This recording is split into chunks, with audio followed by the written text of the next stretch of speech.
to the cloud. So we're officially, thank you so much, everyone. Please excuse my dog who's crying in the background. It's okay. Um, so yes, today's info session, we're going to be learning about the actual VA home loan. It's a great benefit that we all, I mean, some of us should have. I think Wayne will go over into the stipulations and who qualifies for it. And yeah, we worked with Wayne Slaughter in the past. He's a Navy veteran himself, and I'll kick it off to you, Wayne. Oh, thank you. Yeah, I jumped in and I heard the VA going. I said, "Oh, am I late?" So anyway, guys, I'm like he said, I'm a Navy veteran myself, and the reason I do this, I don't come here because I work at Wells Fargo. They don't ask me to do it. I do it because people in the past, I've seen vets getting screwed over. People talking them out of using the VA benefits, saying the VA benefits aren't good, they're hard, they're complex. There's so many misconceptions out there. So what I try and do is get in front of as many vets as I can to try and help them understand the process and realize, look, we've done our time, we've done our service. This is a benefit we all should be able to use. And as long as we understand it, we can use it and help educate people who just don't know any better. I mean, recently, for instance, I've had realtors, I had two vets the other day who the realtor said, "Oh, you don't want to use a VA loan. The appraisals are too hard. The time frame's too long." So I ended up spending an hour talking to each one of them. And ultimately the veteran got the approval or the accepted offer because the realtors were able to actually understand the process. So I know there's a ton of questions. I mean, I can do it either way, guys. I can either give you some of the highlights or kind of ask questions or give you some highlights, what I usually do. And then I'm sure there's a bunch of questions because that's usually the best way. Like, for instance, I'm doing one of these for Lehman College on Friday, and the guy emailed me 27 questions from different vets. So you're not alone. And when I bought my first house, I didn't use the VA loan because I didn't even know about it. So, I mean, some of the big highlights, as you probably know, you can do it with 100% financing. So you don't have to put any money down. If you don't have closing costs, which unfortunately in New York is very expensive, you can do a 4% seller concession. So you really can buy a house at 104%.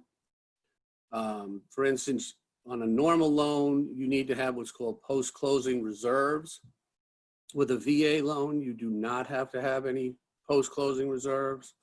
So literally, you can buy a house. It's kind of scary, but with no money. I mean, I don't advise that, but it can be done. So, for instance, you can use both you and your spouse's income. You can use disability income to qualify. Is that a question? Somebody? Oh, I see a J. Somebody have a question? I think you just signed in. That was fine. Oh, okay. So, for instance, with 100% financing, normally when you put down less than 20%, you do have what's called PMI or private mortgage insurance. With the VA loan, you do not have any private mortgage insurance. If you have a rated disability of 10% or greater, you don't have to pay the VA funding fee. The loans can be assumable. I mean, there's the loan itself. I'll let this guy jump in. I happen to see Mr. Rivera. I saw you were saying before, just to reiterate the point you were making, VAs are for primary residence. However, if you were to say buy a house when you were in the service for, let's say you were in Kansas and you bought a $75,000 house and you still have it and now you rent it and you're no longer there and you're working in New York, depending on the amount of eligibility you have left and the purchase price, you would be able to buy a primary residence here and actually have two VA loans at the same time.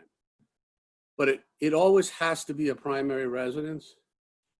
Now, that said, with the way things have changed now and remote, with people working remotely and not going into offices, if, say, for instance, you had 100% rated disability and your wife worked at a job that she can work remotely, now you can buy anywhere. So if you live in New York and you want to buy in Georgia, it makes sense to say, hey, that's going to be my primary residence, because your disability, obviously you can go anywhere in the country and get the same amount of money. And if your wife's working remotely, she could also work anywhere. So that makes sense. Does that make sense to you? Yeah, I understand that kind of, because you know what, there's so much information. Sometimes I didn't pay attention, and I saw like they send always out these emails, and sometimes they're not really what, like you were saying, like you could buy all money down, but I'm already a homeowner, and I was like you, I got so much stigmatized in the market, like the realtor and the seller didn't want to hear about. They're like, oh, that takes 6 months to process. You qualify now. You got your letter, because I didn't know. And they're like, you get the home now. So I was like, really? And I was like, okay. And then I never used it. But is there a limit? I don't want to jump to a question, but is there a limit? No. Listen, guys, ask. I have no agenda, meaning I'm not here to lecture anybody. I'm here as one of you guys. I want to answer and educate any questions you got. So fire away. Believe me. I never use my VA loan ever. So is there a limitation of time that you need to use it by? Nope. Okay. I actually did. Somebody told me that already. A realtor told me that a while back. I didn't believe him because I know he was, but I know they tell you all kinds of stuff out there. Well, you want to laugh? I just closed a World War II veteran who used it. Wow, really? And he got a 30-year fix. The guy's 94 years, 95, 96? I forgot how old he was. Wow. And we gave him you can't discriminate. Listen. Hey, congratulations. That's great. Yeah, believe me, I loved it. He goes, you can get me a 30-year fix? I said, of course I can. That's age discrimination. Wow. You absolutely can do that. Wow. I mean, the best thing is also, for instance, guys, like, for instance, they have a 1 debt-to-income ratio. So what they generally do, as a general rule, you're looking at 41% of your gross income is what you should keep your payment, your principal and interest payment with taxes and any minimum debt. Now, that said, they're not always, that's not a hard, fast line, because I've done loans with 58% debt to income ratios. The big thing is, if let's say you're renting for $3,000 or $2,000 and your payment's going to $2,200, so you really don't have much payment shock, they're more apt to go higher on a debt to income ratio than if you're not paying rent at all and now you're going to $2,800. So each and every loan is, it's judged on its own merit. What I tell people is you should always get pre-approved. If you're thinking of buying or want to buy, first and foremost, pre-approvals never cost anything. Whoops, I'm losing myself here. So you should never pay a cent to get pre-approved. That said, once you're pre-approved, you are also not committed to anybody, whether it was me or anybody else. Doing the like for instance, I had a guy the other night, he got pre-approved from USAA. USAA was coming in at a rate of, that was me. 4.5, I think. And right, exactly. And I gave him two and 3/4, I think it was. I mean, think about it, guys. 2 3/4 on a 30-year fixed. Where in God's earth did you ever think you would get that? That's with no points. Also, the best thing is with a VA loan, we usually have like a $1,200 processing fee. You can't have bank fees on a VA loan, so you save that money also. The great thing is credit scores. I've done loans down as low as 590 credit score. I mean, you guys catch that? 590. No way. Really? Wow. God's honest truth. Who was that? Come in there. Who said it? No way. I did. Hop in there, Christy. No, I can't. I'm not presentable. Oh, all right. No, but I God's can't honest. believe it. What happened is when we have something like that, this is why I really stress, if you find somebody you want to work with, first of all, ask them, I always tell you, ask them if they're a veteran themselves, because veterans are apt to not screw over other veterans. Let's hope, right? We're supposed to look out for each other. So I always say, ask the person you're working with if they're a veteran, and how many VA loans do they do? Because if you're working with somebody who doesn't know the VA loan, because you're going to have a ton of questions. So for instance, this is a perfect example. I had this person, 590 credit score, had a great job, they were putting they were doing 100%, but they had assets. So I ran it through, we did the pre-approval. The automated system said it had to be reviewed by an underwriter. So what I can do is I send it up to the underwriter. They actually underwrite the file as if you have a property. They'll give you the actual approval letter subject to you getting the property. And that's what I did in this case. We went for an exception because normally 600 is the cutoff, but we can go down to 590. So at 590, I was actually able to get the guy a credit approval subject to them finding the property. So it can be done.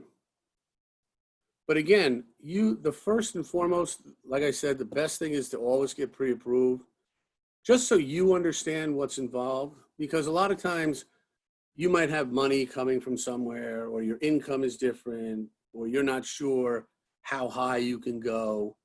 So the person who's doing the pre-approval should take the time to explain things to you so that you're comfortable with the process prior to going out and looking for a home. Does that make sense to you guys? Yeah, absolutely. I align with that. That's absolutely important. It's Because- just like these guys should be checking their credit scores now. It's so much easier than I first bought a house. Oh, You know, yeah. online, your banks give you whatever that thing. Look at the reports. Sometimes you get like these little negative things in your report. You can square it away, easy. Take it off the record before you even Yep. apply. So, everything to your advantage, you get the best rate, like you're trying to tell these guys. Well, that's the thing is you're getting rates now, it's below 3% on a 30-year fix is insane. So if you're ever looking to do it, now is a good time. You can also buy a house, just so you know, in case this was also told to you guys, that you can't use, let's say your girlfriend, boyfriend, mother, brother, or whoever. If you want to buy a house with them, you can use their income, but normally you need 12.5% down because you're the only veteran. So you can use, if you do have a down payment, you can use somebody else's income to help you qualify. If your spouse, obviously if you and your spouse work, then you can use both incomes to qualify. Wayne, I had a quick question. Can you just describe the process of getting the COE from the VA? And Sure. like, Well, how does that work? yeah, you can get, first of all, getting the certificate of eligibility. It's va.gov e-benefits, maybe, I think. It's actually very easy, but if you know that you've been deployed, if you've done active duty, if you have 6 years of reserve time, if you were a reservist and you were called up for 90 days, or you had 180 consecutive days. So if you fall into one of these categories, you have full eligibility. So I can get the certificate of eligibility for you, or you can get it from the VA. And what you're going to find, if you'll know you have full eligibility, you'll see it's up to $36,000. Now that's not a loan amount. What that is that's a figure we plug in to what they call the max loan amount. So depending on where you're buying, you guys, I've done loans up to $880,000 with no money down. So that's another thing people realize. They say, oh, it's only good up to 400. That's not the case. So you can actually go up to $1.5 million. I mean, and don't forget, guys, you can buy a 1 to 4 family too. So if you want to, let's say this is your first property. I have one closing on Monday. The guy bought a 3-family in New Jersey. He's going to rent one, he's going to live in 1 unit, rent out 2 units, and end up basically paying nothing because the 2 units are going to pay for his third. and he's putting no money down on a 3-family house in New Jersey. I mean, it's crazy what you can do. And another thing, guys, don't forget, and ladies, excuse me. I mean that in plural, guys. The good thing is a lot of people don't realize too, when you buy a house, depending on your rated, if you have a rated disability or you're a combat veteran or a Purple Heart, each town generally will give you a different benefit on the taxes. So I know I closed a person, I've used this, Dennis knows I used this before, is he closed in New Jersey, he had 100% rated disability. When he closed, the taxes were $16,000. In this town in New Jersey, he paid $0. So, Great. you know, That is great. there's so many benefits. And this is what I'm saying. If you've ever thought of doing it, And do you that and Wayne, and you also, like, I didn't know, it took me years, and the city, New York City, is no help with this. That you also have different levels for your property taxes. A lot of cities and towns will do like I get here 50%. And it took me a while, because first they give you like the basic veteran that you served in the, but when you got disabilities or ratings, then make sure that you got to file the proper paperwork. They're not like, I had to get the paperwork, and it took like a year, because they're like, oh, you missed the window by 4 days. You got to wait till next year. Right. Once you get it done, it is definitely a real, I felt like that was great, because it reduced my property tax. You know, so that's another thing that may discourage people, like in Long Island, I can't pay those taxes. Keep in mind that as a veteran, depending on your rating, you can find out, you can call the towns, especially Long Island, the different towns. You might be able to afford that house now, because you're not paying $15,000 a year in property tax. Correct. But just to clarify on that one though, guys, remember what happens is, and again, I have a couple I just put in, I had to make sure they realize, because one's in New Jersey, he'll have no taxes. We will underwrite and pre-approve you to that tax amount. So if it's, let's call it $12,000 for the year, we're going to add in $1,000 a month taxes to qualify you, so that we can show you have the ability, even though you know you're going to not pay the taxes, we have to qualify you for it. So what happens is you'll close. So say you got a house today and you close December 1st. Now, and every year we're going to do what's called an escrow analysis. So we're going to review your escrow account every year. So say, for instance, you close in December, and effective May 1st, you have the tax break. So now you're paying no taxes. So from May 1st until the next December, when your annual review comes, okay, you're going to pay that taxes, because we can't change it during the year. But what will happen is from May 1st to December, you'll get that money back. It'll be refunded, and then your payment will be adjusted accordingly. Anybody have questions? I think Vance had a very technical question, correct? You had something about 2019? Yes, I have a question about turning a primary resident into a LLC, investment property. Like Into an Airbnb? No, like into an investment property. Oh, okay. Like, how do you go about doing that process? Well, if you buy the home, okay, so you want to use the VA to buy it. Okay, so once you buy it.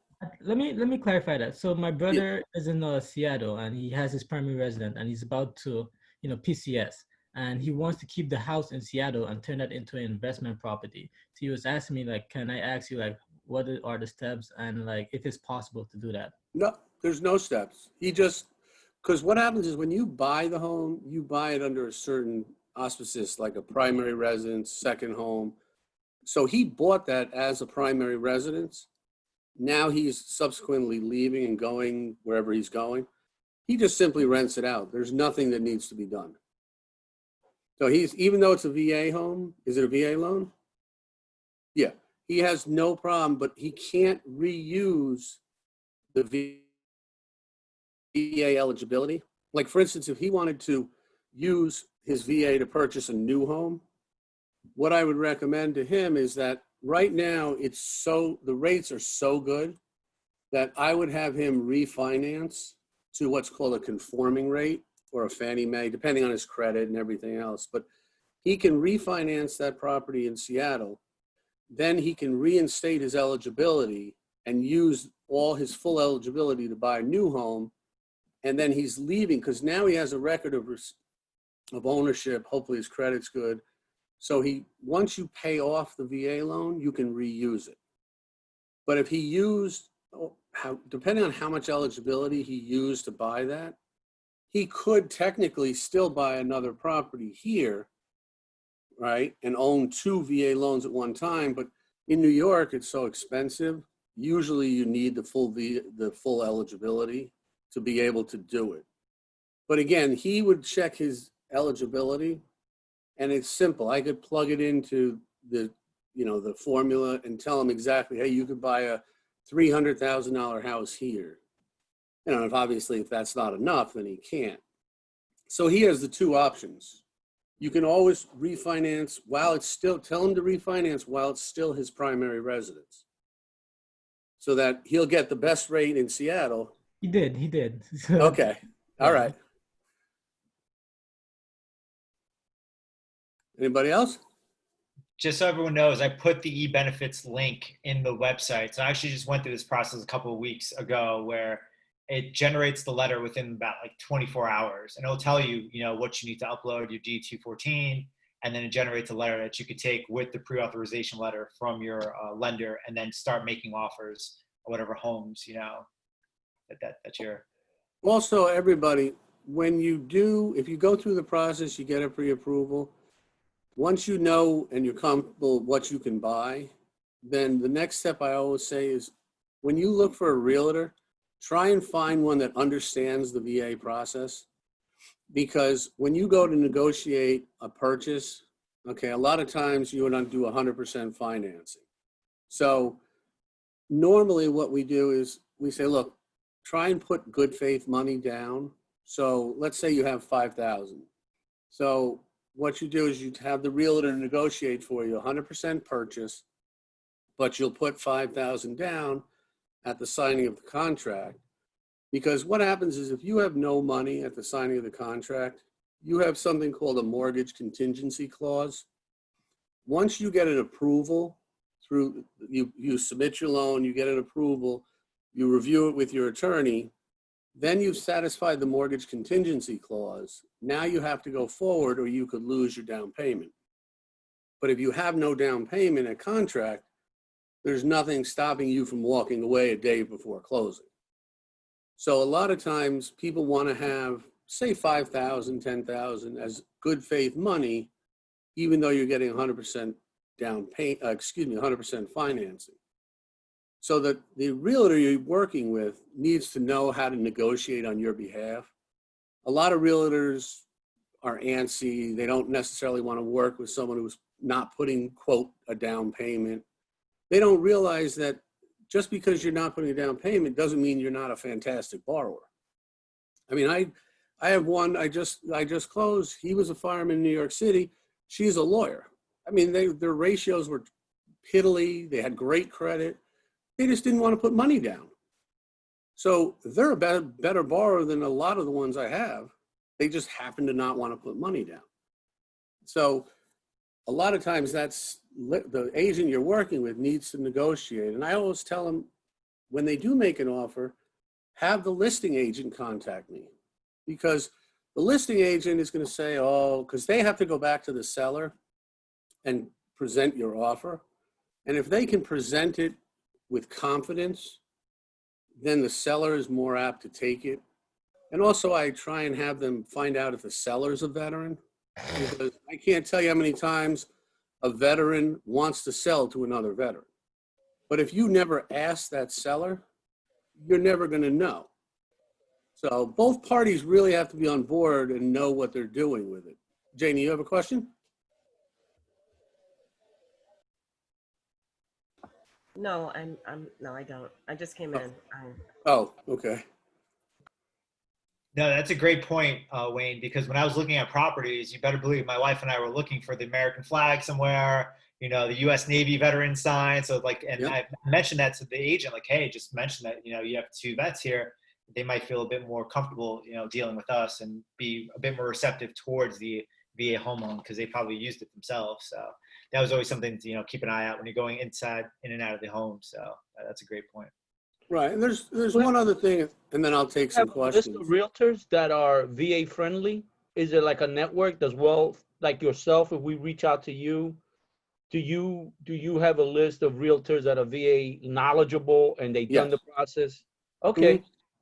And again, Good I'm number. not doing this, I'm not here soliciting guys. I mean, if you wanted questions and work with me, that's fine. But if it's not, just make sure you know all this because you're going to be more knowledgeable 9 out of 10 times than the person you're talking to about the VA loan. And don't let them sway you. Another point I never forget to do, very quick story. I had a guy who was 100% rated disability, wanted to use the VA, knew about the VA, went to a broker. Somehow, I never found out because he was not happy.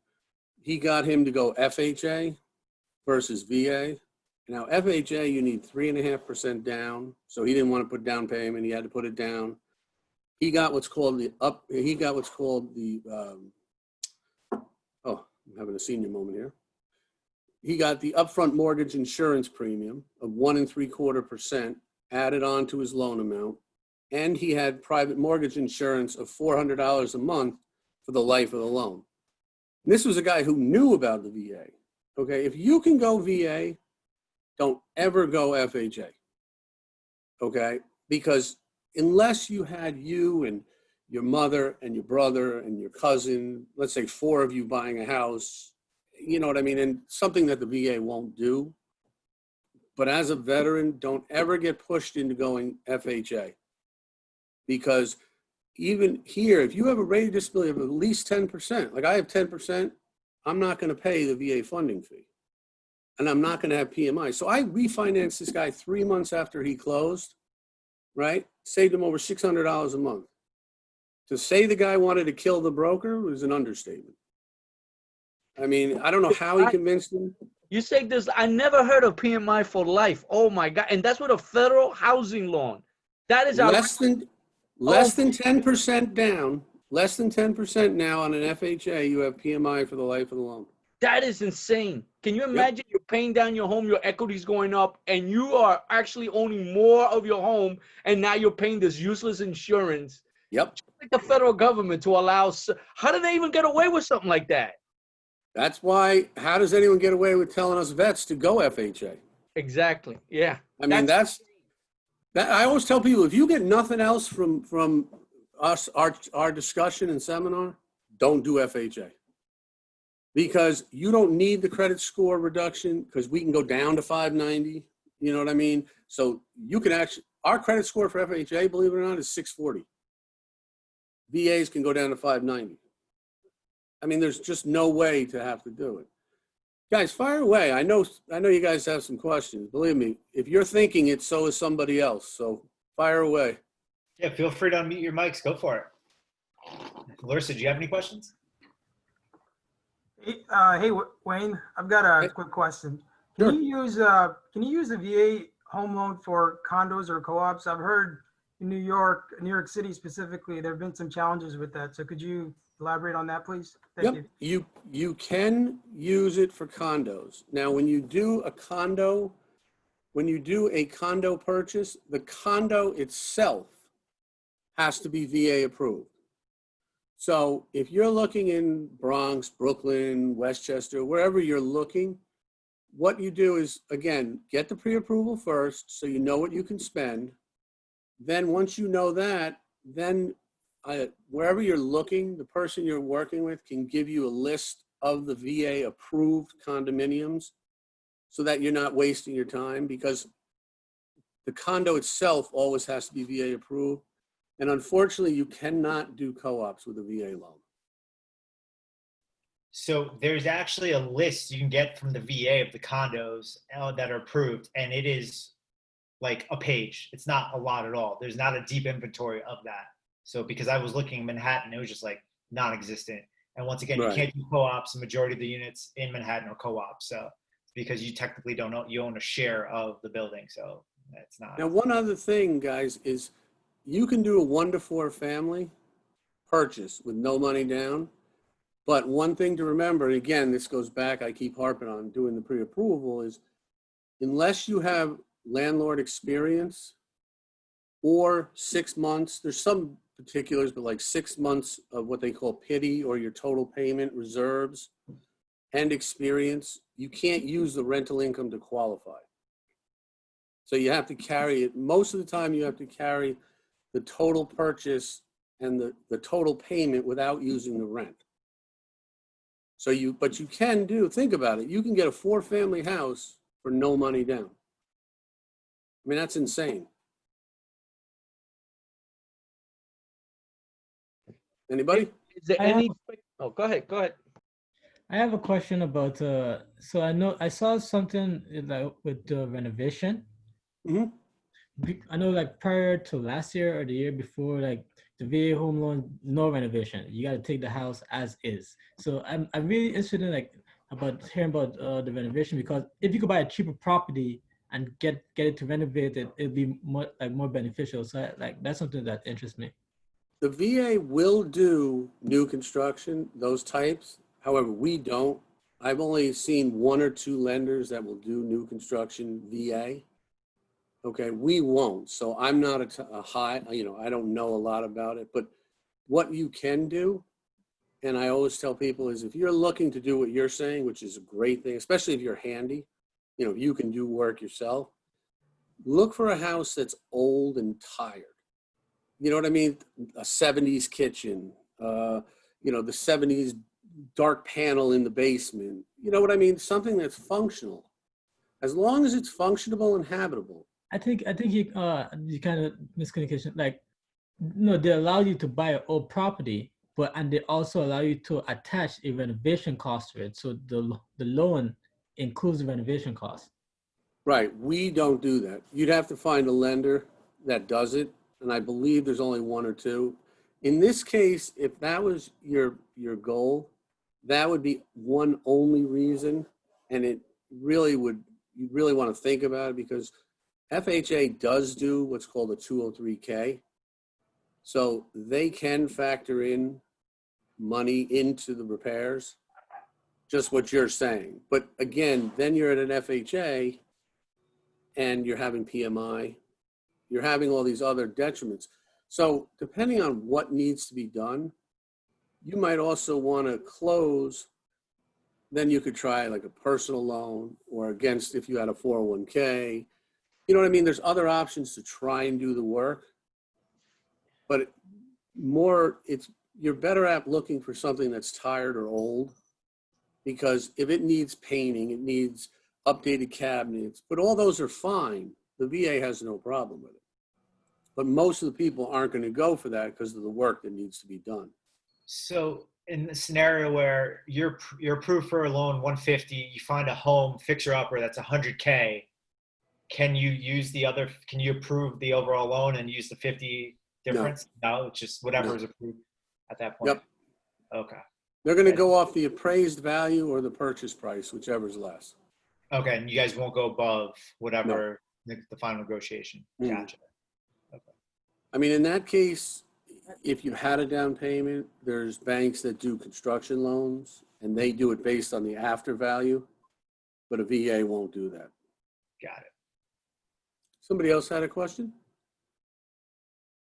Well, I guess you can refinance, like Reed, I don't know if you have a property, right? They do refinance, right?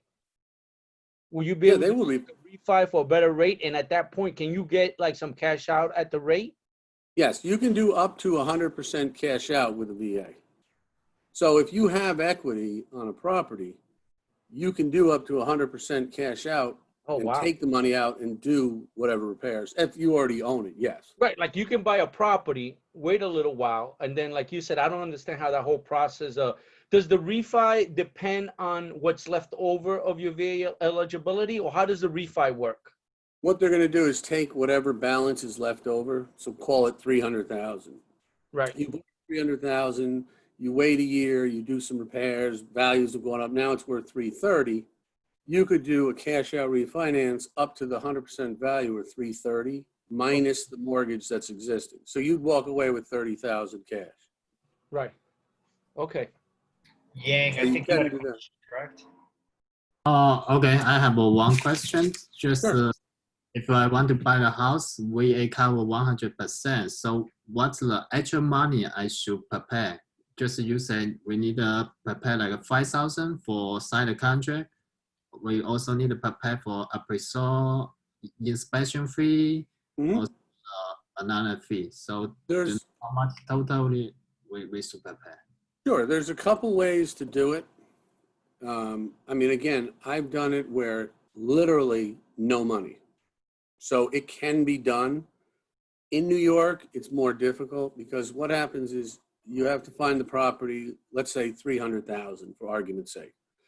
So the seller agrees to buy it, to sell it to you for 300,000. Once you agree on that, then what you would do is increase the payment, increase the purchase price to 312. Okay, the seller would pay 12,000 of the closing costs.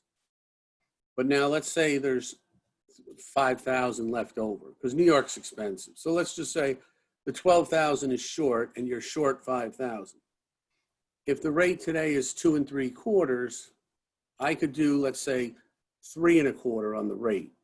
So that difference between what I can get you normally, it's called upselling the rate. So you would go up. Now, let's say if I gave you a 3 1/4 rate, I would be able to give you a lender credit of 5,000. But you're technically paying for it because you're getting a higher rate. But between the seller's concession and the lender credit, I could get you into the house with no money. But if you don't want to go that route, what you can do is be prepared for doing 100% financing, either doing a 4% seller concession. So if you want to try and do it as a seller's concession so you don't pay the closing costs, and then you want to have, let's say 5,000 at the signing of contract. I mean, you could do 1,000, 3,000. It's between you and the seller. There doesn't have to be money down at contract, but most sellers want to see some money down. So what I would do is be prepared. See, if you use that 5,000 to sign at the contract, don't forget that's not going to the seller because you're doing 100% financing. That's 5,000 is still coming back to you. So you can use that to your closing costs. You follow me? Oh, okay. Yeah, 5,000. Yeah, just because you're putting it down at the signing of contract, you're not giving 5,000 toward the seller. What you're doing is you're putting 5,000 as a good faith deposit. So when you close, that's going to come back to you in a seller's concession.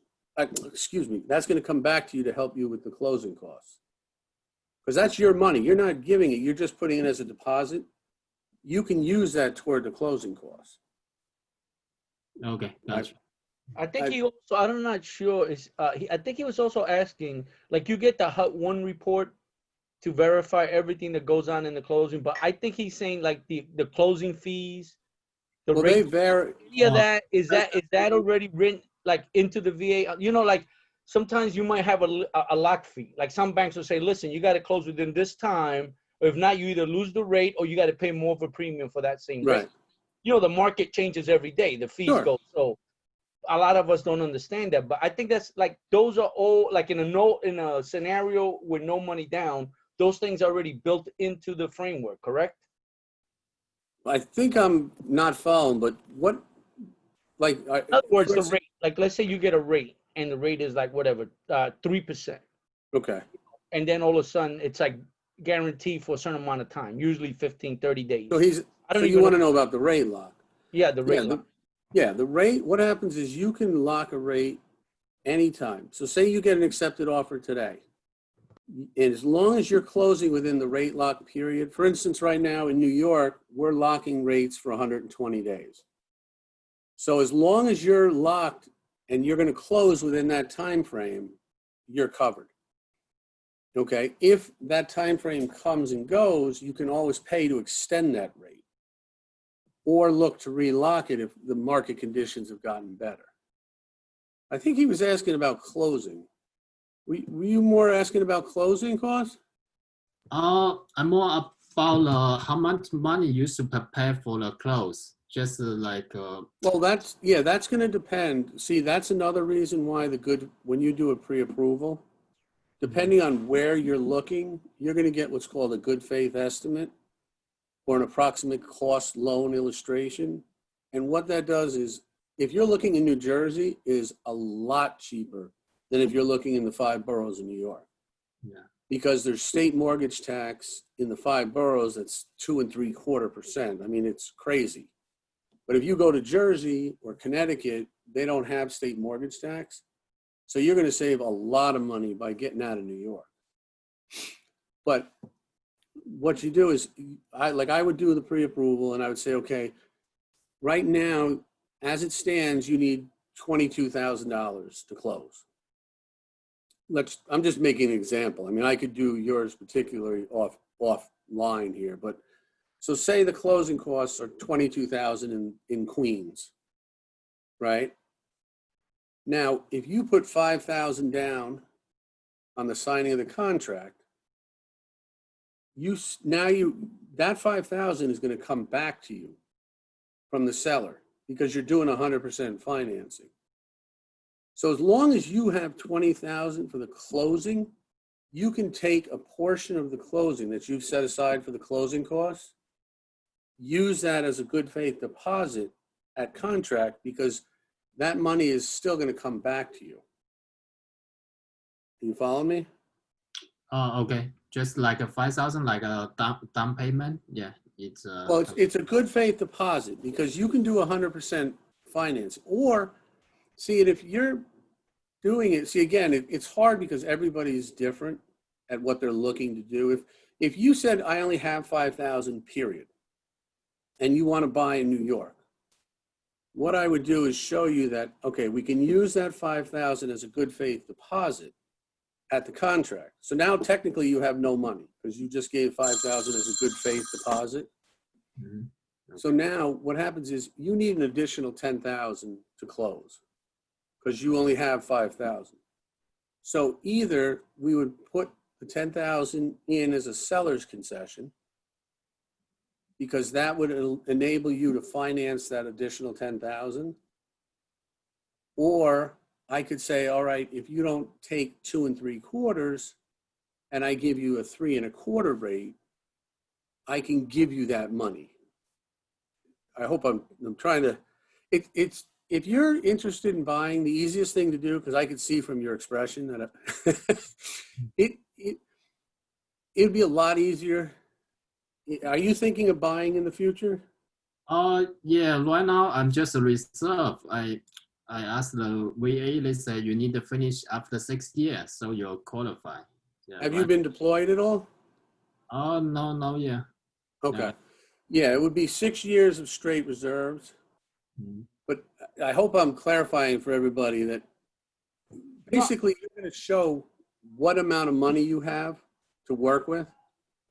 And the pre-approval is going to show you how you'll be able to do what you want to do. No, you're doing a good job, Wayne, because closing is always nervous. Anybody, I done it, and it's always a sticker price. Like when you buy that car, you don't realize all the hidden fees. You got to pay the attorneys, you got to pay this, and people don't realize. Like in New York, when you're done, that $20,000 number is like very low because the realtor gets paid, everybody gets paid, and a lot of times you, the buyer, wind up being screwed because you wind up incurring a lot of the fees. Because the sellers, the way they sing to them, they're not really crazy to pay any fees to sell the house because is it a buyer's market? Is it a seller's market? I don't even know what kind of market it is out there today with COVID-19. I don't even know how that works. Well, that's why I stress so many times when I do these, if you're thinking of it, or even if you're curious if you can do it, do a pre-approval. Because let's say you do a pre-approval today, you know what, you can only get, perfect example, I had a guy who had a 605 credit score. He wanted 410 purchase. Well, when I ran the numbers and the credit and everything, it didn't come back as an approved right away. I sent it to the underwriter. The underwriter and I discussed it. We were able to issue an approval for $300,000.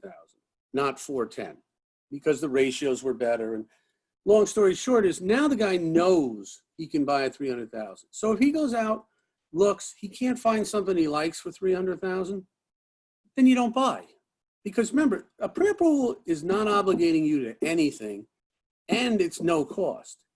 So if nothing else, you get an education for when you're ready. So if this guy doesn't end up buying for 310, I think it was 310 or 300, and he doesn't find what he wants, well, he'll go away. I've had guys call me 2 years later and say, hey, Wayne, you know, I got a good job. I'm doing this now.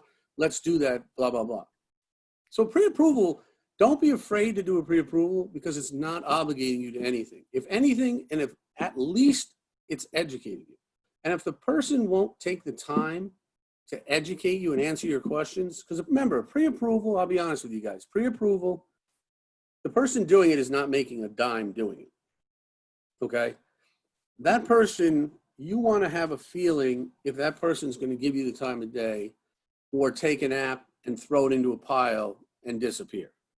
You want to make sure the person you're looking at, working with, is someone who can answer your questions, knows what they're talking about, and will actually take the time up front before anything happens. You know what I mean? If they can't spend the time, go to somebody else. You know what I mean?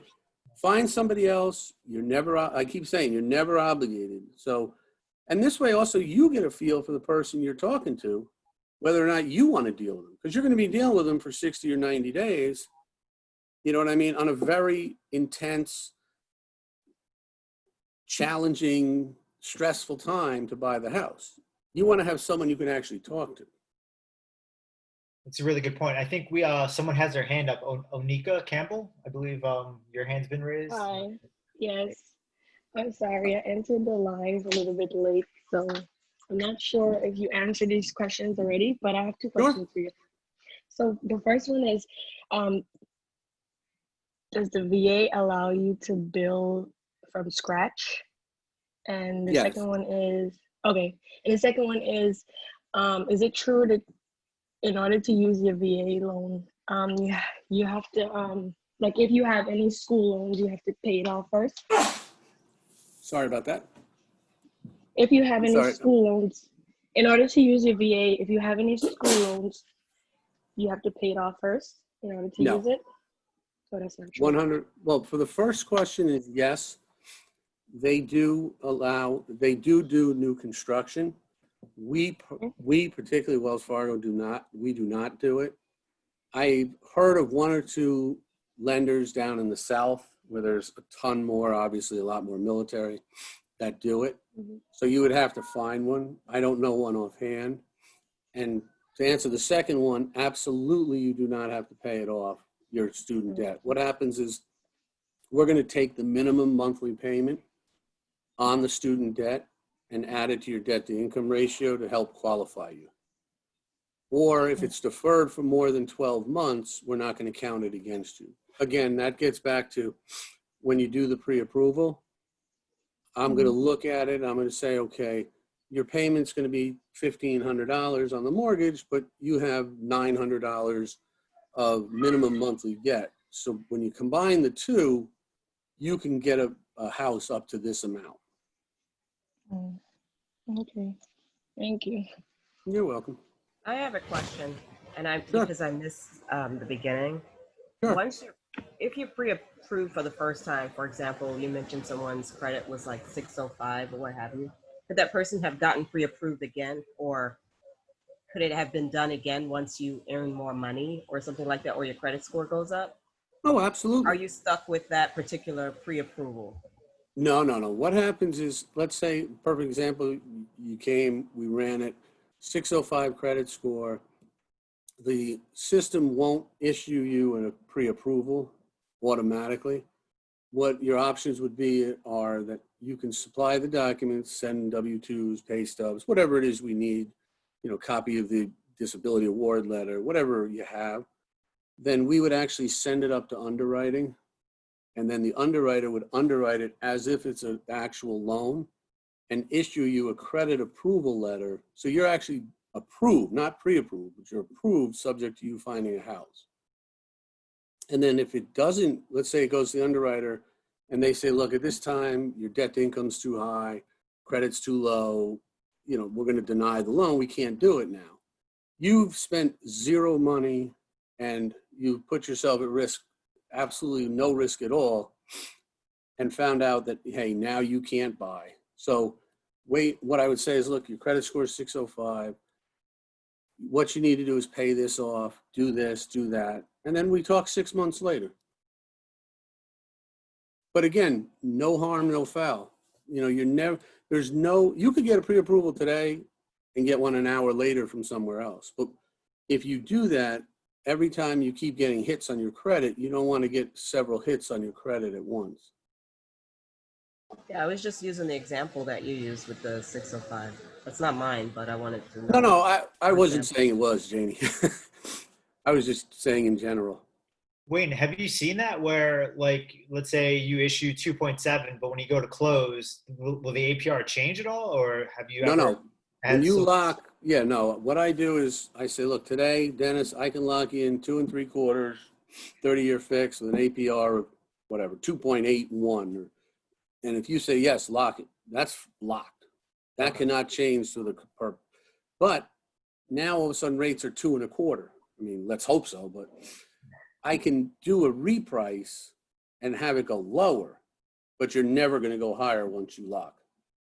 And there's not a fee to lock either, just so everybody knows. You should never pay a fee to lock a rate.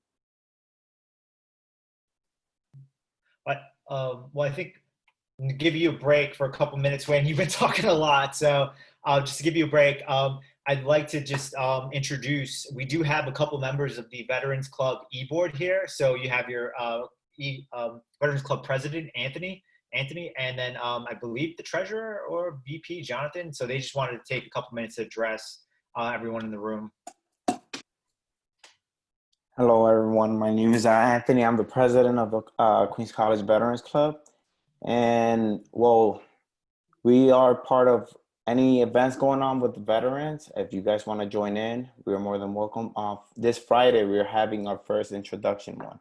It's been kind of like we've been trying to get the ball rolling, but it's been hard because getting in contact with just veterans in general and via online, it's a little bit hard and everything. But if you guys want to join in and want to get the flyer, you can drop your email down below on the chat, and we'll be able to reach you. This Friday we have our first one, and then we want to move on and find out what you guys want to do, what you guys are interested in doing as veterans, and any activity is possible that is in regulations of Queens College. So if you guys, Jonathan, if you want something to say, I don't know if he's here. Yeah, hi everyone, my name is Jonathan Ulan, 4th year at Queens College. Like Anthony was saying, we're trying to really figure out how to move the way forward, especially this semester. It's a little bit weird with everything that's happening, especially with the pandemic. So we're trying to get the ball rolling, like he was saying, and the best way to do that is to kind of get your voice and your opinions heard. So if possible, definitely make it out to this meeting on Friday. And if you can, definitely try to get some ideas of what we can do better to suit you guys. Because really the Veterans Club is there to suit you guys, and we don't feel like we're fully being utilized as basically as a resource for you guys. And in order to better suit you guys, especially moving forward with this pandemic, we're gonna need some help on what you guys are struggling with and what you guys need, especially this semester. So we look forward to working with you guys this semester, and we'll talk to you guys soon. Thank you. Thank you so much. Yes, once again, feel free to drop your contact info in the chat group so that way the club can take it and reach out to you and send out stuff. And vice versa, please, Anthony, Jonathan, if you have stuff, give it to us because, you know, Vance and Larissa, they get the stuff out. They create the marketing flyers. They help promote this event. So thank you so much to the whole team for making this happen. I'm really happy we have, you know, people here conversing with Wayne. And, you know, Wayne, I'm super appreciative of you taking your time to educate everyone, because this is a benefit. Like, you know, we don't think, you know, we're young, we don't want to do this now, like, but then one day it hits you. It's like, hey, you need to invest in an asset like this that's going to, you know, change your life long term. So it's a really great benefit to have. So kick it back over to Wayne for any questions. Yeah. I was going to say, I'm just appreciative of you, Dennis, allowing me to do this, during the semesters, because again, it's everyone works to just educate everybody. The more we know, the better off we are. Great. Does anybody have any further questions? Hey, I just had like a pretty technical question with the GI Bill, right? So I know like with a BEH that you usually get while you're in service will be counted towards getting a VA loan because you could put it down on LES and it's like I think it's considered to be a taxable income. But then when your GI Bill, the stipends that come in, it's also a BEH rate, but there's no LES. Sorry, there's no LESs or there's no actual track, so like how would that factor in? The stipend, thank you for bringing that up, because there's always a point I forget to bring up. The stipend is not allowed to be used toward buying a home. Because what happens is when you have your LES, all the BAH, everything, that is obviously used. But when you're in school and you're receiving the stipend cannot be counted toward your income to purchase a home. Because if you're not in school, you're not going to get the stipend. But if you have a rated disability at all, we're going to give you 125% of whatever that is, and that can be used toward purchasing. Yeah, unfortunately, a lot of times people will pre-approve you using the stipend because it's a great stipend, but you cannot use that. The VA will not allow you to use that. I do have another question. Sure. You said earlier that if you work a job remotely, you'll be able to purchase a home in another state. So there's no, like I'm in New York, so if I'm really looking in Georgia, I'll be able to think about purchasing a home in another state and there won't be any limitations? Correct. Or depending on the type of remote job? Correct. What I would do is, what happens is normally if you work in New York, you can't buy in Georgia. Simply put, I mean, your job is not there. So but now with all the changes of COVID and everything else, if your job, whatever it is, you can do anywhere and is now being done remotely, and you're relocating to Georgia and nothing's going to change, I just make a note to the file, and absolutely you can do that. Okay. In the old days, going into the office, there's no way I could make that happen. But remote, we definitely could. If you said you work construction in New York, well, we can't buy a house in Georgia. It's definitely not going to be your primary.